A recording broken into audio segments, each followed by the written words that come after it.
नमस्कार प्रिय दर्शकों, धर्म रक्षा चैनल पर आप सभी का तहे दिल से स्वागत है। चाहे मर जाना मगर यह 3 बातें स्त्रियों को कभी मत बताना। दर्शकों, आज की इस वीडियो का मकसद है कि कभी भी इन 3 बातों को स्त्रियों को या अपनी पत्नियों को कभी नहीं बतानी चाहिए। जो भी पुरुष ये 3 बातें स्त्रियों को बता देता है हमेशा दुखी रहता है। तो दर्शकों, वह कौन सी बातें हैं जो पुरुषों को मरते दम तक अपनी पत्नी या स्त्री को नहीं बताना चाहिए?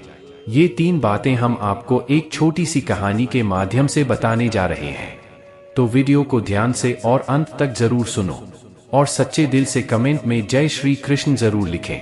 प्रिय दर्शकों, आज की हमारी यह कहानी बहुत ही ज्ञानवर्धक और बहुत ही प्रेरणादायक है, इसलिए आप सभी दर्शकों से आग्रह करते हैं कि इस कहानी को ध्यान से और अंत तक जरूर सुने और सच्चे दिल से कमेंट में जय श्री कृष्ण जरूर लिखें। चाहे मर जाना मगर यह 3 बातों को भूलकर भी मत बताना। दोस्तों, प्राचीन समय की बात है। एक नगर में एक राम गोपाल नाम का एक व्यक्ति रहा करता था। राम गोपाल मन से बहुत ही भोला था और बहुत ही सीधा साधा था। मित्रों, उसने अपने जीवन में कभी किसी प्रकार का कोई पाप नहीं किया था और राम गोपाल की जो पत्नी थी थोड़ी भुलक्कड़ स्वभाव की थी और राम गोपाल के छोटे छोटे बच्चे भी थे।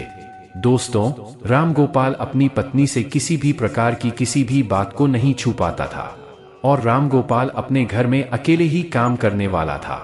जिस नगर में राम गोपाल रहा करता था उस नगर में सबसे गरीब केवल राम गोपाल ही था।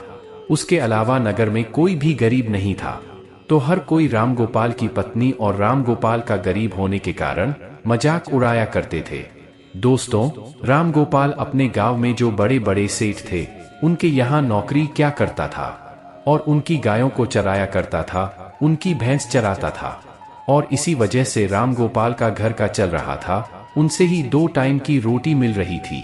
परंतु एक दिन की बात है कि किसी कारणवश राम गोपाल जिस सेठ के यहाँ काम किया करता था उस सेठ ने राम गोपाल को बुलाता है और राम गोपाल से कहता है कि राम गोपाल, अब तुम्हें कल से आने की कोई जरूरत नहीं है, क्योंकि हमने तुम्हारे अलावा किसी दूसरे को काम पर रखा है। इसकी वजह से अब हम तुम्हें नहीं रख पाएंगे और तुम्हारी जो पिछले महीने की पगार है उसे तुम ले जा सकते हो और यहाँ से जा सकते हो। उसके बाद राम गोपाल सेठ से अपने पिछले महीने की पगार लेकर अपने घर आ जाता है। राम गोपाल बहुत ही दुखी होता है और फिर घर आकर जैसे ही अपनी पत्नी को पैसे देता है तो राम गोपाल की पत्नी बहुत ही खुश होती है। परंतु उसके बाद राम गोपाल जब अपनी पत्नी को बताता है कि मेरी नौकरी छूट चुकी है, अब कल के बाद मैं कहीं नहीं जाऊंगा, उस दिन के बाद से राम गोपाल अपने घर में ही रहता था, क्योंकि राम गोपाल के पास अब कोई भी काम नहीं था। दोस्तों, उसके बाद देखते ही देखते कई दिन बीत गए, परंतु राम गोपाल को कोई भी काम नहीं मिल रहा था और घर में रखे हुए जो पैसे थे जो उसे उसके सेठ ने दिए थे वो भी धीरे धीरे खर्च हो रहे थे। उसके बाद राम गोपाल इस बात को सोचने लगता है कि अब हमारे घर का खर्चा कैसे चलेगा। हमारे घर में कमाने वाला केवल मैं अकेला हूँ और मुझे कुछ न कुछ तो करना ही होगा, वरना इस तरह तो हम भूखे मर जाएंगे। दोस्तों, इस प्रकार देखते ही देखते कई दिन बीत गए और फिर एक ऐसा समय आता है जब राम गोपाल के घर में खाने के लिए एक दाना भी नहीं बचता है। राम गोपाल बहुत ज्यादा उदास हो जाता है और फिर मन ही मन अपने आप को कोसने लगता है। और फिर एक दिन रात को राम गोपाल अपनी पत्नी और अपने बच्चों के साथ भूखा ही सोना पड़ता है। और फिर जैसे ही दूसरे दिन सवेरा हुआ तो राम गोपाल घर से थोड़ी दूर एक जंगल में जाता है। जंगल में लकड़ी काटने के लिए जाता है। तो राम गोपाल जैसे ही जंगल में लकड़ी काटने के लिए जाता है तो राम गोपाल को एक संत दिखाई देते हैं। जैसे ही राम गोपाल को वह संत दिखाई देते हैं तो वह राम गोपाल संत के नजदीक जाता है और फिर संत राम गोपाल को देखकर अपनी आंखें खोल लेते हैं। राम गोपाल उस विद्वान संत को प्रणाम करता है और प्रणाम करने के बाद उनके पैरों में गिर जाता है और कहता है, हे गुरुदेव, मेरे घर में खाने पीने के लिए दाना पानी नहीं है, मेरी बीवी और बच्चे भूखे मर रहे हैं। कृपया करें मुझे कोई ऐसा सुझाव दें जिसकी वजह से मेरा घर ठीक तरह से चल सके। दोस्तों, इस प्रकार विनती करने के बाद वह संत राम गोपाल की ओर देखता है और वह संत राम गोपाल की ओर देखकर यह पता चलता है कि वह बहुत ही सीधा है। उसने अपने जीवन में आज तक कोई पाप नहीं किया है। उसके स्वभाव को देखकर वे विद्वान साधु राम गोपाल से कहता है कि राम गोपाल, मैं तुम्हें आज ऐसे एक पेड़ के बारे में बताने वाला हूँ। अगर उस पेड़ के नजदीक जाकर तुम उस पेड़ से जो भी मांगोगे वह पेड़ तुम्हें लाकर दे देगा। और अगर उस पेड़ का एक छोटा सा भी भाग, छोटी सी भी लकड़ी तुम लेते हो या काट लेते हो तो वह सोने में बदल जाएगी। और इस तरह तुम अपने घर को चला सकते हो, अपने घर की गरीबी को दूर कर सकते हो। दोस्तों, मगर संत राम गोपाल को यह बात भी कहते हैं कि अगर तुमने इस बात को अन्य किसी आदमी या किसी औरत को बताया तो उस दिन के बाद से तुम्हें वह किसी प्रकार की कोई वस्तु नहीं देगा और तुम्हें सब कुछ देना बंद कर देगा। दोस्तों, राम गोपाल तो सीधा साधा था और राम गोपाल उस संत के द्वारा बताए गए उस पेड़ के नजदीक जाता है। और पेड़ के नजदीक जाकर राम गोपाल को सबसे पहले अपनी बीवी और अपने बच्चों की याद आ गई। और फिर राम गोपाल सबसे पहले उस पेड़ से, उस वृक्ष से एक बोरी चावल मांगता है। जैसे राम गोपाल वृक्ष से एक बोरी चावल मांगता है तो झट से ही न जाने कहां से एक बोरी चावल राम गोपाल के सामने आ जाते हैं। राम गोपाल एक बोरी चावल को लेकर चला जाता है और घर जाकर अपनी बीवी और बच्चों को चावल खिलाता है और भरपेट भोजन करते हैं। उस दिन राम गोपाल ने अपनी पत्नी को यह नहीं बताया था कि मैं चावल कहां से लाया हूं, परंतु फिर जैसे ही राम गोपाल दूसरे दिन उसके पास जाता है, राम गोपाल उस पेड़ से 5 सोने की मुद्राएं मांग लेता है। और जैसे ही राम गोपाल मांगता है, झट से राम गोपाल को सोने की मुद्रा देता है और राम गोपाल 5 सोने के सिक्के पाकर खुश हो जाता है और अपने घर को आ जाता है। घर आकर राम गोपाल अपनी पत्नी को 5 सोने के सिक्के देता है तो राम गोपाल की पत्नी भी बहुत खुश होती है। और उसके बाद राम गोपाल अपनी पत्नी को सारी बातें बता देता है, क्योंकि राम गोपाल की पत्नी ने जैसे ही राम गोपाल के हाथ में 5 सोने के सिक्के देखे तो वे राम गोपाल से पूछने लगी कि आखिर तुम यह कहां से लाए हो। तो राम गोपाल अपनी पत्नी को सारी बातें बता देता है। दोस्तों, उसके बाद राम गोपाल अपनी पत्नी से कुछ नहीं छुपाता, मगर राम गोपाल को इस बात का भी पता था कि उसकी पत्नी भुलक्कड़ है। वे सारी बातें अपने पड़ोसियों को बता देती है, जो भी उसे बताता हूं उसे बता देती है। लेकिन उस बात को भूलकर राम गोपाल अपनी पत्नी को सारी बातें बता देते हैं। उसके बाद देखते ही देखते कई दिन बीतते गए। राम गोपाल इसी तरह रोज 5 सोने के सिक्के उस वृक्ष से मांग कर लाने लगा। और फिर एक दिन की बात है, जब राम गोपाल अंत में उस वृक्ष से हजारों सोने के सिक्के मांग लेता है तो झट से एक बोरी भरकर राम गोपाल के सामने सोने के सिक्के आ जाते हैं।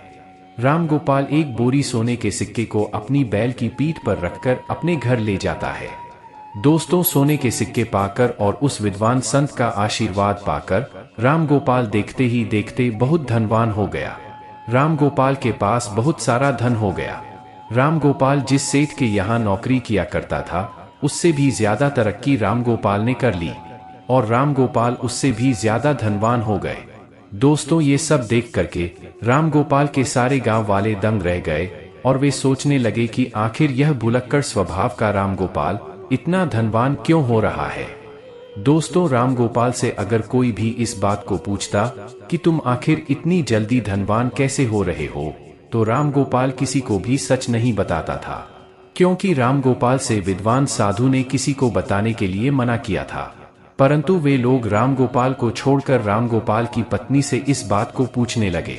तो मित्रों, वो तो आपको पता ही है कि राम गोपाल की जो पत्नी है वे भूलकर स्वभाव की थी। उसके पेट में कोई भी बात नहीं बचती थी। राम गोपाल की पत्नी सारी बातें गांव वालों को बता देती थी कि आखिर मेरा पति कहां से धन लाता है। तो राम गोपाल की पत्नी सारी बातें उनको बता देती है।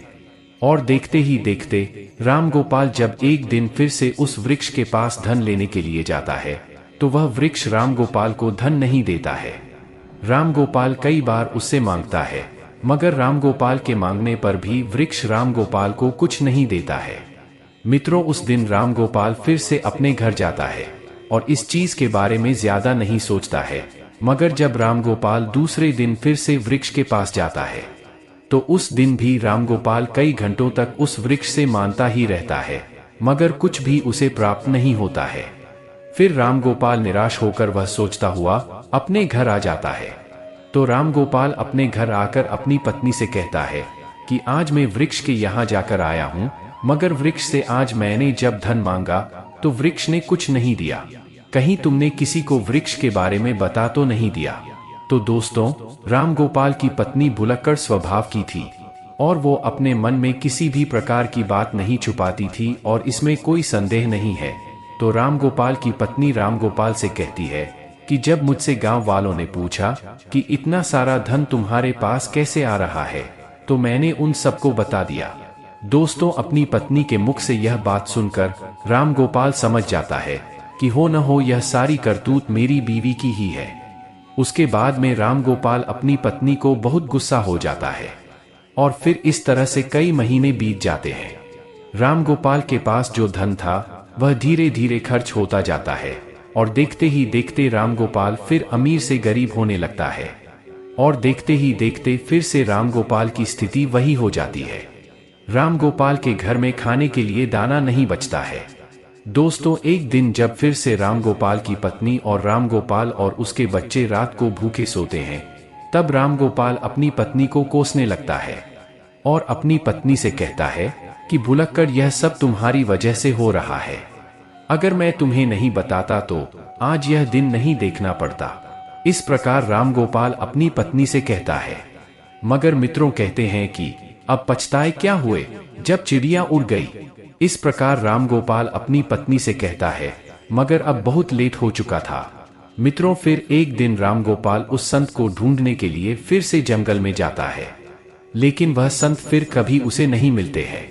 तो दोस्तों, इस कहानी से हमें यह सीख मिलती है कि कोई भी बात किसी को बताने वाली नहीं है। वह बात कभी भी कोई स्त्री से नहीं बताना चाहिए, क्योंकि स्त्री एक ऐसी चीज है, वो अपने पेट में कोई बात छुपा नहीं पाती। तो दोस्तों, उम्मीद करता हूं कि आपको वीडियो पसंद आया होगा और आप हमारे चैनल पर नए हो तो वीडियो को लाइक और चैनल को सब्सक्राइब जरूर करें। आपके एक लाइक से ही हमें प्रेरणा मिलती है और हम मोटिवेट होते हैं। धन्यवाद।